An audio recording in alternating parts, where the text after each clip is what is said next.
Polisi melakukan ekshumasi atau pembongkaran makam Sutrimo, karyawan ex-Jampitsus Kejagung Febri Adriansyah. Pembongkaran makam Sutrimo atau ekshumasi dilakukan untuk mencari tahu kematian Sutrimo yang merupakan kematian natural atau tidak natural.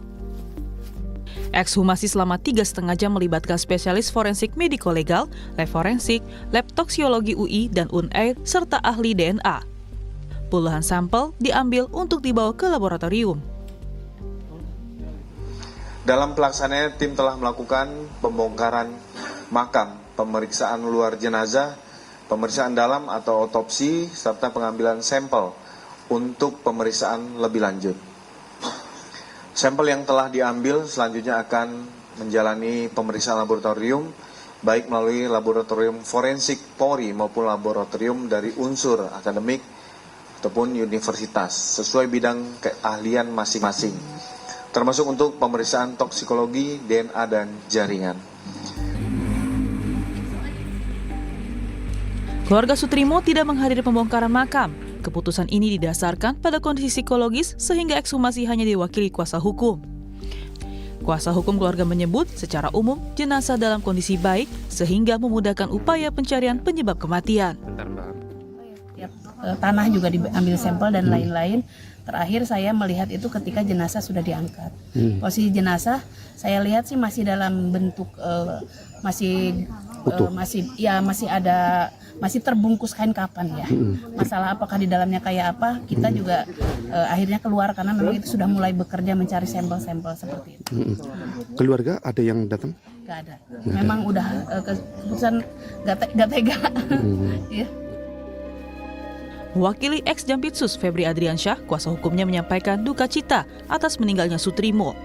Pihak keluarga menyebut Sutrimo selama ini diketahui mengalami sakit yang sudah berlangsung selama bertahun-tahun. Dan pihak Febri menghormati proses hukum yang sedang berjalan, termasuk proses ekshumasi untuk memastikan penyebab kematian Sutrimo. Pak FA dan keluarga menyampaikan duka cita terkait dengan kejadian ini, dan yang diketahui oleh pihak keluarga selama ini memang almarhum itu mengalami sakit yang sudah cukup lama, sejak bertahun-tahun yang lalu, dan tentu saja pihak keluarga sedih mendengar kabar kematian almarhum Sutrimo tersebut. Terima kasih. Analis Kepolisian ISES Bambang Rukminto menilai ekshumasi Sutrimo harusnya bisa lebih cepat, apalagi dalam mengusut kematian yang diduga tidak wajar. Ekshumasi ini juga sangat tergantung dengan kondisi jenazah yang sudah dikebumikan, dimakamkan selama 2 minggu ini. Betul. Harapannya sih memang harus lebih cepat. Di awal-awal bahkan sebelum jenazah ini dimakamkan, tapi kan alasan kepolisian menunggu karena tidak ada laporan atau keluarga korban tidak mau diotopsi seperti itu kan. Hal seperti inilah yang harusnya dijauhkan ya ke depan, jangan sampai hal-hal seperti ini terjadi selama ketika ada kematian yang tidak wajar. Ini kepolisian sudah boleh mengambil tindakan tanpa. Dalam kasus kematian Sutrimo, polisi sudah memeriksa sebanyak 27 saksi, termasuk saksi utama Febrio yang disebut sebagai orang yang mengantar Sutrimo setelah ditemukan tidak sadarkan diri di Klinik Kebayoran Baru, Jakarta Selatan. Febrio diketahui merupakan pegawai kejaksaan. Sementara, alasan polisi menaikkan kasus Sutrimo dari penyelidikan ke penyidikan karena keluarga melapor polisi dan mengizinkan untuk dilakukan pembongkaran makam almarhum Sutrimo. Tim Liputan Kompas TV.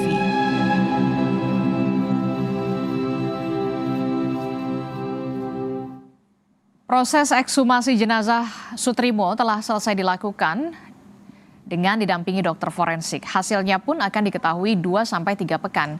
Dan untuk mengetahui bagaimana kesimpulan penyebab kematian Sutrimo, akankah terungkap penyebab kematiannya yang banyak pihak beredar di media sosial tidak wajar. Apakah ada unsur pidana dan apakah ada kaitannya dengan kasus TPPU yang menjerat ex dari Jampitsus? Kita akan ulas bersama dengan pakar hukum pidana dari Universitas Jenderal Sudirman. Telah bergabung bersama kami melalui sambungan daring ada Profesor Hipnu Nugroho dan juga ahli forensik dari Fakultas Kedokteran Universitas Sumatera Utara, Pak Ahsan Petrus. Selamat pagi Bapak-Bapak. Selamat pagi, Pak. Ya, Dokter Ahsan. Saya ke Dokter Ahsan dulu. Dok, ini kan kalau kita lihat ya, proses ekshumasi ini sering dilakukan terhadap case-case tertentu. Salah satunya yang kemarin sudah dilakukan terhadap jenazah atau jasad dari Sutrimo. Kita ingin tahu dulu sebagai orang awam, dokter, untuk kasus semacam apa yang sering dilakukan terkait dengan ekshumasi ini, dan kalau kita lihat jenazah dari Sutrimo ini sudah dikebumikan setelah 20 hari baru kemudian dilakukan ekshumasi, dokter. Ya, jadi sebetulnya kasus ini sederhana sebetulnya ya. Kalau di awal kematian dari korban ini mendapatkan penanganan yang baik oleh oknum yang menanganinya. Dalam hal ini, pertama dari dokter yang menangani pertama kali.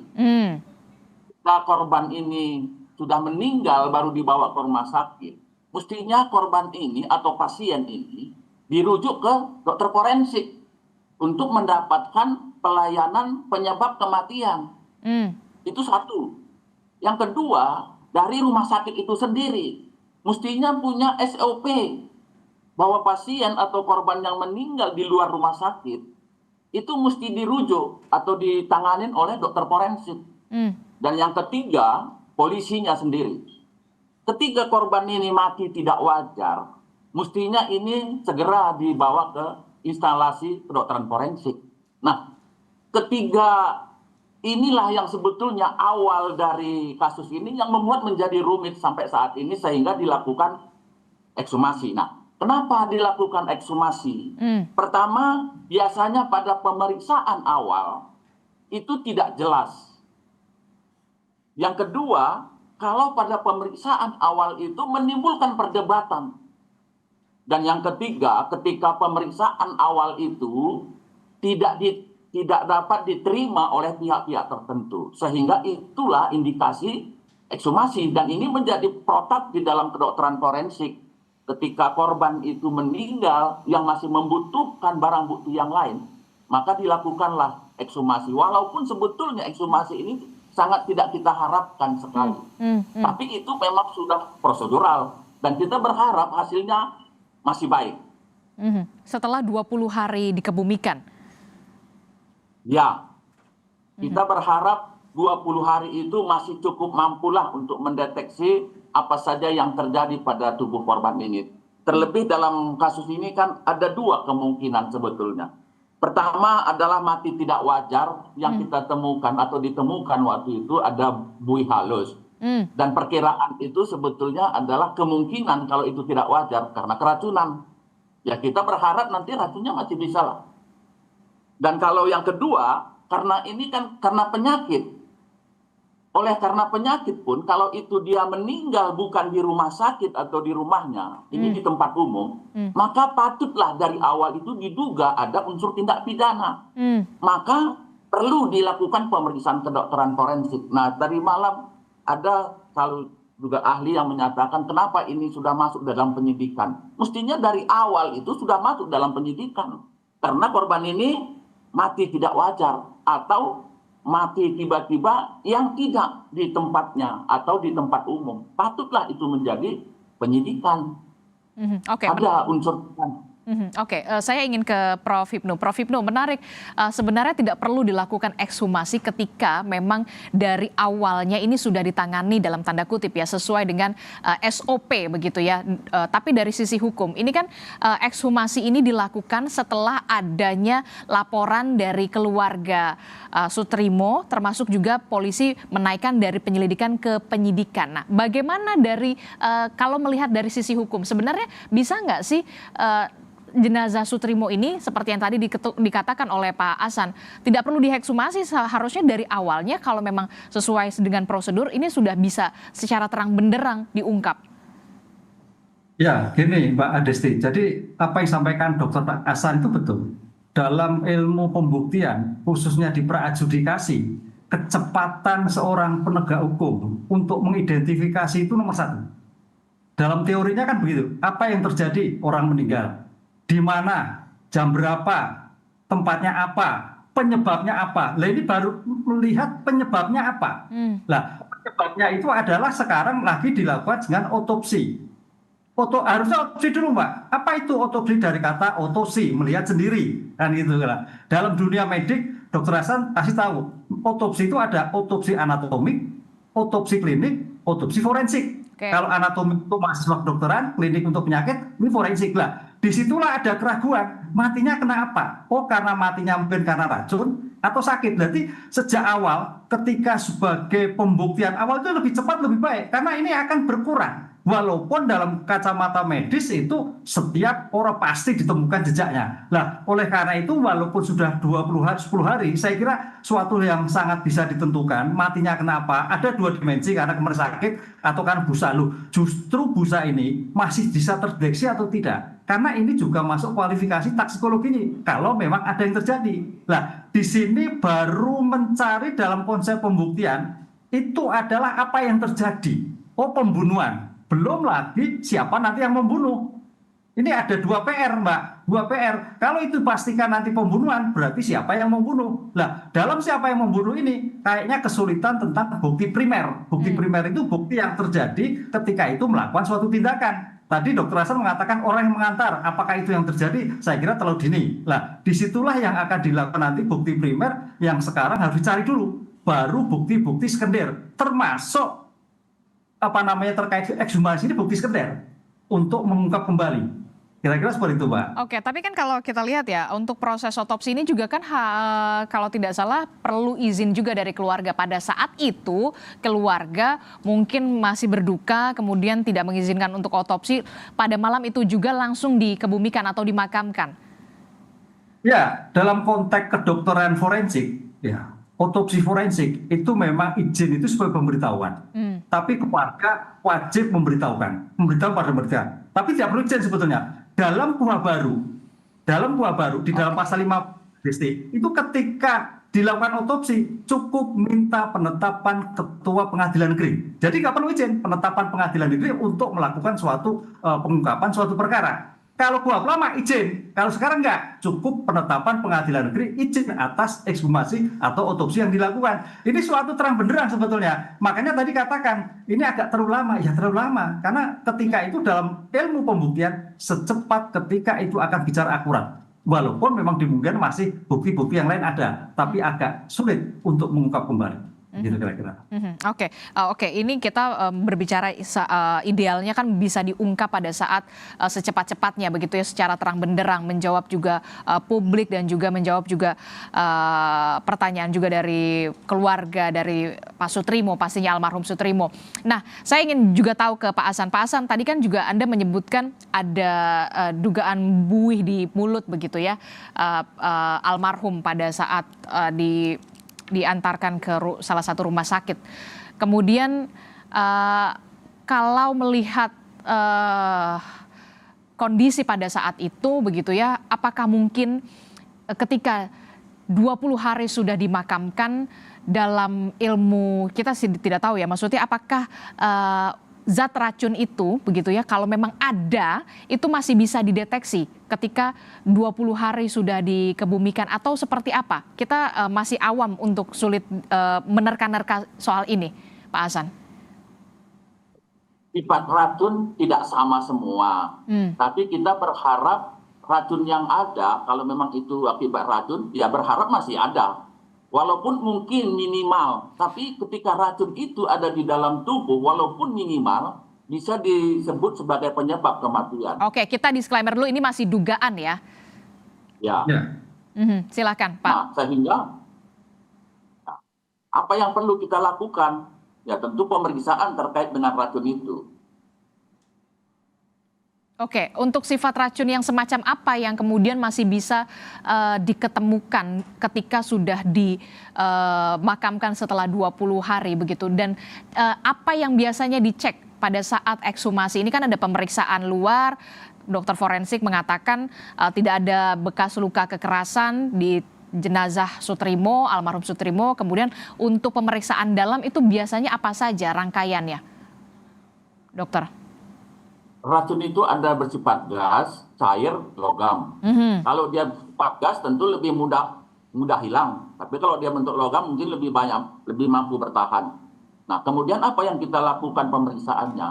Ada 3 komponen yang paling minimal, yaitu dari isi lambung kalau memang racun itu diminum atau dimakan. Yang kedua, sistemiknya yaitu darah. Dan yang ketiga, ekspresinya yaitu urin. Tapi semua organ itu juga perlu dilakukan pemeriksaan karena racun itu akan berdampak terhadap semua organ tubuh dari korban itu. Nah, itu yang perlu dilakukan nanti. Dan saya kira itu yang dilakukan oleh ahli forensik yang telah melakukan ekshumasi itu. Oke, jadi ini yang harus benar-benar menunggu hasil dari laboratorium forensik begitu ya, pada saat setelah ekshumasi ini sudah dilakukan. Polisi sudah mengatakan 2 hingga 3 minggu ke depan begitu baru. Nah, dari pemeriksaan ada pemeriksaan toksikologi pastinya tadi disebutkan begitu ya. Nah, ini tentu harus benar-benar diungkap karena menarik kalau dari kuasa hukum keluarga Febri Diansyah dalam paket sebelumnya mengatakan almarhum Soetrimo ini sudah mengidap penyakit sudah sejak lama. Nah, apakah keterangan-keterangan dari ini termasuk juga dari keluarga almarhum Soetrimo ini bisa juga menjadi ada benang merah nggak untuk dalam hal forensik ekshumasi kemarin yang dilakukan? Ya. Jadi kan diagnosa awal dari kasus ini pertama tadi mati tidak wajar oleh karena ada buih halus. Walaupun itu juga bisa disebut sebagai sudden death atau mati tiba-tiba karena penyakitnya. Karena penyakit-penyakit yang terkait dengan saluran napas itu juga bisa menimbulkan bentuk yang seperti itu. Salah satunya apa? Buih, mulut yang berbuih itu. Mulut yang berbuih oleh karena sesak napasnya itu. Nah, tetapi ini juga perlu pembuktian ahli forensik karena korban ini matinya itu di tempat umum. Sehingga itu menjadi indikasi adanya dugaan tindak pidana. Perlu pembuktian supaya nanti tidak menjadi pertanyaan apa yang menjadi penyebab kematian dari korban ini. Dan itu yang perlu dilakukan pemeriksaannya semua organ tubuhnya. Karena penyakit itu biasanya menginap di organ-organ tubuh. Disitulah perlu pembuktian yang secara kasat mata mungkin tidak kelihatan, maka perlu pemeriksaan laboratorium patologi anatomi. Dan itu yang dikerjakan. Oke, makanya kemudian tidak hanya toksikologi, tapi kemudian juga patologi anatomi, PA-nya juga diperiksa, kemudian juga, nah ini yang menarik juga soal DNA juga nih, Dokter Hasan. Apa yang kemudian bisa digali dari soal DNA dari jenazah Soetrimo ini? Ya, saya kira DNA itu tidak begitu penting, tapi itu dikerjakan karena masyarakat kita sekarang ini selalu bisa menduga-duga hal yang negatif. Itu sebetulnya untuk pembuktian bahwa jenazah yang diperiksa itu memang betul si Soetrismo, gitu, seperti itu. Jangan ada lagi dugaan, itu bukan Soetrismo itu, mungkin orang lain. Karena banyak di situ kuburan tak siapa-siapa seperti itu, ya. Oke, saya ingin hanya untuk supaya semua transparan gitu, bahwa yang diperiksa itu betul Soetrismo, bukan Soetrismo apa gitu ya. Oke, saya ingin ke Prof Hipnu. Prof Hipnu, ini kalau kita lihat ya kan ada toksikologi juga yang dilibatkan, kemudian dokter forensik, ada patologi anatomi, PA di sana. Prof Hipnu, keterangan dari pihak keluarga Soetrimo tentu ini menjadi hal yang juga wajib diketahui oleh polisi, termasuk juga keterangan dari keluarga Febri Diansyah yang mengatakan juga Sutrimo ini almarhum mengidap penyakit yang sudah lama. Nah, keterangan ini yang nantinya akan dicocokkan dan seberapa besar peluang kemungkinan penyebab kematian Sutrimo ini disebabkan tindak pidana ini akan terungkap?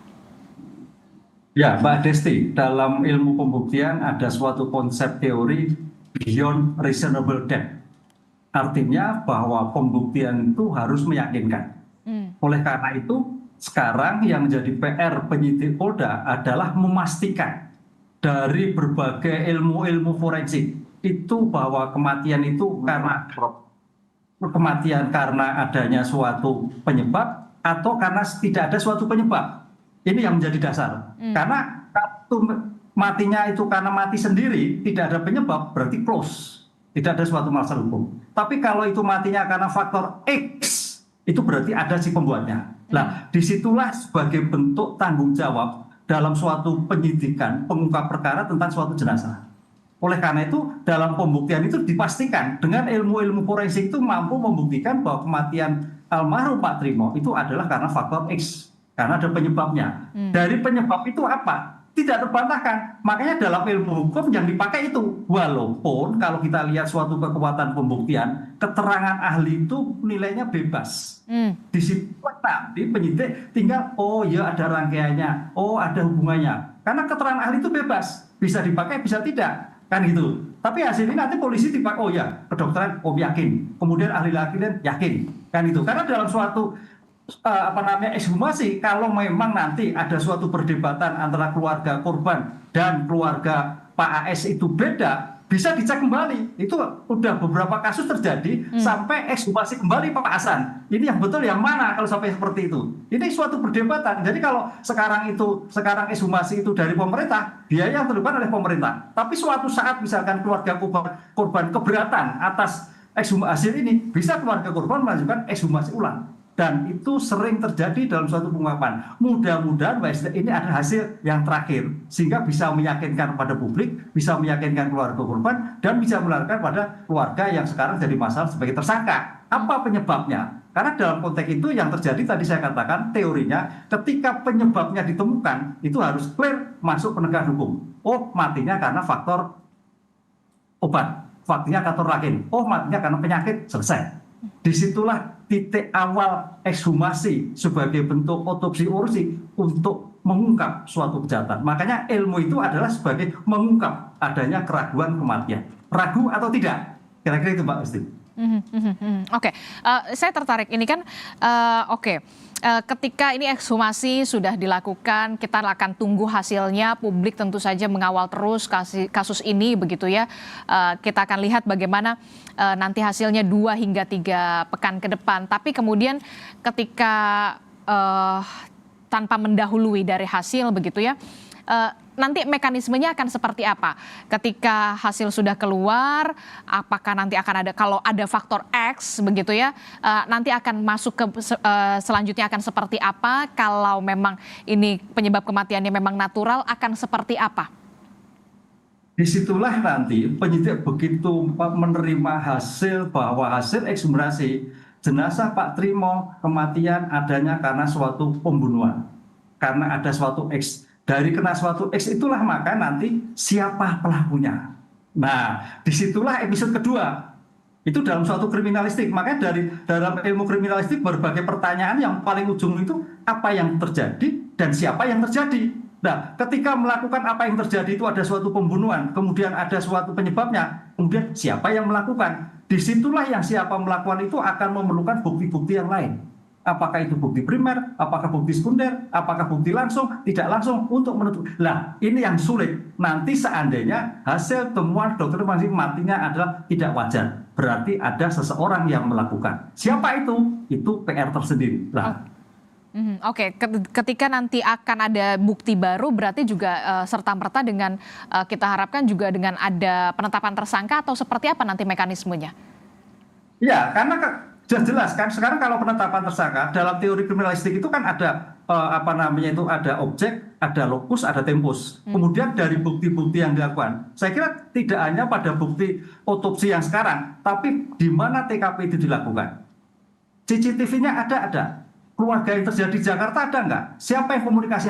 Itulah yang saya kira nanti akan dilakukan suatu pemeriksaan, identifikasi siapa sih yang terlihat dalam seperti itu. Komunikasinya berapa? HP-nya seperti apa? Komunikasi yang terjadi apa? CCTV apa? Makanya pembuktian ini Mbak, untuk menentukan siapa tersangka seandainya itu ada suatu dugaan scientific crime investigation termasuk digital forensik. Nah, itu sangat menentukan. Karena itu sudah lama dan komunikasi dari yang bersangkutan atau kelompok dari yang bersangkutan dari almarhum itu kita juga harus ketahui dengan siapa yang dilakukan.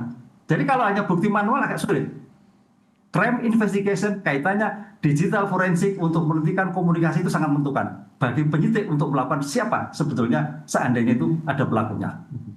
Oke, kita akan harapkan tentu saja dengan adanya ekshumasi ini bisa membuat terang benderang dan juga menjawab pertanyaan dari publik dan juga keluarga korban pastinya yang memang keluarga Sutrimo yang kemudian melaporkan dari kasus ini ke polisi. Terakhir saya ingin tanya ke Pak Asan. Pak Asan, nanti after 2-3 pekan hasilnya ini akan seperti apa? Nanti kan pasti akan di up juga ke publik begitu ya, akan ada keterangan resmi. Nanti akan hasilnya seperti apa ketika dipublish ke media begitu? Apakah ini ada racun atau apa, atau kemudian penyebab kematian unnatural atau natural atau seperti apa? Kalau melihat case-case sebelumnya untuk after ekshumasi ini.